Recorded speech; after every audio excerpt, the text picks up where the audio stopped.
Que interessante, Euler. Você falou, eu divirjo de você quando você disse que o Bolsonaro trabalhou em favor dos poderosos e dos bancos no Brasil, e eu tenho um dado aqui interessante que evidencia o que eu estou falando.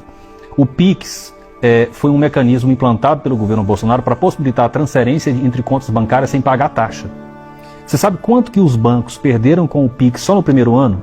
2,7 bilhões.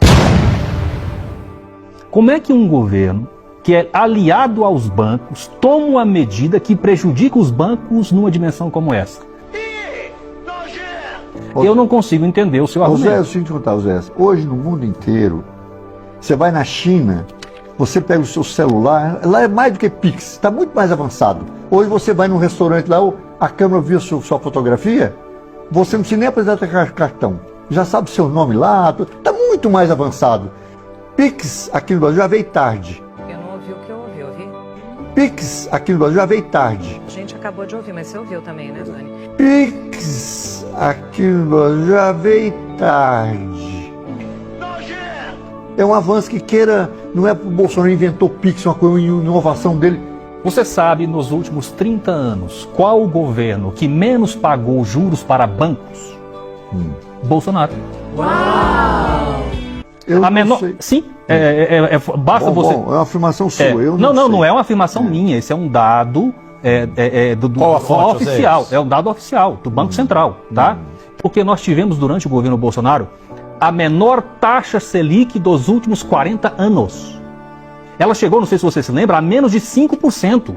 Eu lembro do Ciro Gomes, inclusive, chocado com isso, criticando a esquerda. A esquerda sempre disse que ia baixar os juros, e os juros, os menores juros dos últimos 40 anos no Brasil, praticados durante o governo Bolsonaro. O banco, se eu receber 0,5%, 1%, 2% ou 13% igual o Bolsonaro deixou, quem deixou essa taxa de 13% foi o Bolsonaro. Mas quanto foi que a Dilma deixou? Você lembra quanto a Dilma deixou? O Banco Central, está 12%, ele que deixou. Não foi outra pessoa, não. Quem botou o cara no Banco Central hoje e tirou ele do controle foi o Temer e o Bolsonaro, para o governo não controlar o Banco Central. O juro é 13% e não pode mexer.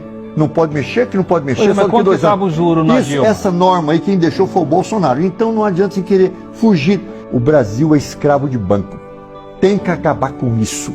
Tem que acabar com isso. Hoje o Banco Central... O PT não conseguiu acabar com isso? Não, o PT quis acabar, mas veja só, foi botada uma lei agora, no governo Temer e no governo Bolsonaro, que o presidente do Banco Central, o governo que ocupar ele, o Lula acabou de ser, não pode mexer no Banco Central. E quem decide o juro é o Banco Central. Então quem está decidindo... No governo Lula, Henrique Meirelles era o presidente do Banco Central. Não, quem fez isso não foi Meirelles. Vamos falar de números, olha só. Não. Você sabe qual foi o governo que os banqueiros mais lucraram no Brasil? Lula. Durante o governo Lula, ele fala isso inclusive, confessa.